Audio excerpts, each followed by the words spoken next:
भइल।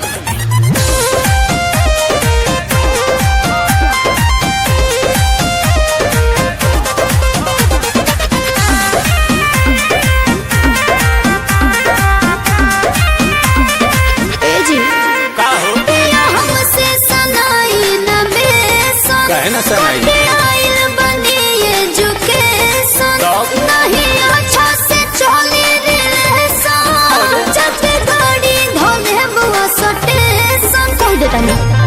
पवन कॉलेजिया में पढ़लू अंग्रेजिया हो अंग्रेजिया छाटेला तो हम से रोशन करे जाई करे जावा फाटेला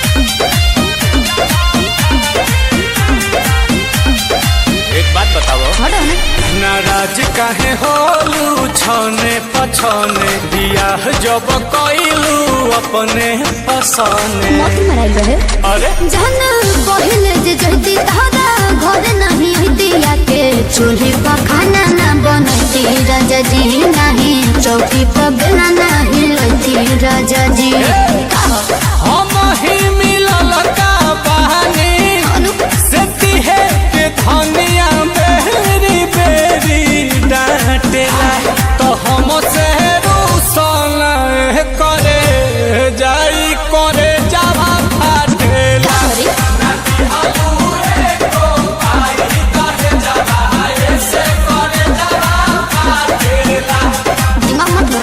hello guys, I hope video पसंद आए तो वीडियो को लाइक शेयर कमेंट जरूर करना।